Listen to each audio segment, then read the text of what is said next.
ឃើញគាត់ដាំទ្របវែងនៅក្នុងកណ្ដុងប្រេងឆាអញ្ចឹងនិយាយពីល្អដល់ហើយឡើងអនុកអណែលហ្មងហើយរបៀបដាំរបស់គាត់ហ្នឹងគឺគាត់កាត់កណ្ដុងប្រេងឆាបែបហ្នឹងហើយយកកំប៉ុស្តមកដាក់នៅក្នុងកណ្ដុងហ្នឹងប្រហែលជាកាចចិត្តពេញបន្ទាប់មកកូនទ្របដែលគាត់បន្តបានប្រហែលជាមួយច្អល់ដៃហ្នឹងគាត់យកមកញុក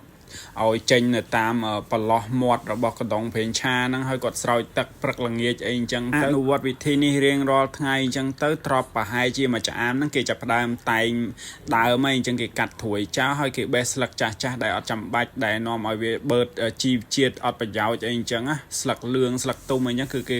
ក្តិចចោលហើយពូមីងឃើញវីដេអូនេះហើយកណ្ដុងប្រេងឆាឈប់លក់អេតចាយឆ្នៃយកមកដាំដើមទ្របឬក៏ដាំដើមអីផ្សេងបានច្រើនមុខទៀតដល់តែយើងថែទាំចេះទៅមើលទៅទ្របផ្លែស្អាតដល់ហើយបងប្អូនវាអត់មានសម្ោចអត់មានអីសោះផ្លែគឺឡើងសលូនហើយទ្របត្រូវជាមួយនឹងដីជីកប៉ុស្តចេះទៀតគឺវាបឺតសារធាតុចិញ្ចឹមបានល្អអូនណាមានអីក៏អូនឯងហូបឆ្ងាញ់ចាជាពិសេសបបរឆ្ងាញ់ណាបបរដាក់ដោបានត្រង់យកនិយាយត្រង់ចឹងទៅល្អយកទៅភ្ញៀវគេទិញអតិជនគេទិញទៅវាសម្ដែងដូចអូនចឹងណាមិនអីក៏អូនឯងអត់អីទេគាត់ពិសេសសតឆ្ងាញ់មែនពើដាំបបរឲ្យ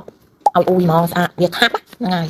តែញ៉ៃដូចគ្នាអូនឆ្នាំថ្មីឲ្យអូនអត់ស៊ីថ្មថ្មនិយាយពីថា feedback គឺថ្មីបន្តរៀងរាល់ថ្ងៃហើយក៏សូមអរគុណអតិថិជនដែលបានផ្ដល់ feedback ពិតល្អហើយគាត់ជួយផ្សព្វផ្សាយឲ្យអ្នកចាត់ខាងគាត់អង្គរំដួលកាចេះស្រូវថ្មីមួយមុខនេះអ៊ំពូមិញដែលត្រូវការអង្គបាយទុនហើយសកកនៅទៅទុនមិនផ្អៀចមិនប្អូនទោះបីជាសល់ឆ្លងយប់ក៏ដោយអ្វីដែលខ្ញុំចង់ប្រាប់និងផ្ដល់ទំនុកចិត្តដល់អ៊ំពូមិញគឺអង្គខ្ញុំមានប្រភពច្បាស់លាស់ខ្ញុំកិនខ្លួនឯងវិចខ្ចប់ខ្លួនឯងលក់ខ្លួនឯងមិនមានដាក់សារធាតុរក្សាទុកអង្គអីឲ្យបានយូរធ្វើឲ្យអ៊ំពូមិញញ៉ាំទៅប៉ះពាល់សុខភាពនោះទៅខ្ញុំកិនចេញពីម៉ាស៊ីនតូចផ្ទាល់ដៃចេះទៀតបងប្អូនហើយអង្គវានៅជាតិសម្រូបច្រើនណាស់ញ៉ាំបាយទៅឆ្ងាញ់គឺថាបាយមានជាតិមានជើងញ៉ាំទៅមានកម្លាំងព្រឹសទំនងទិញសូមអ៊ំពូមិញឆាតចូលពេកបានគ្រប់ពេល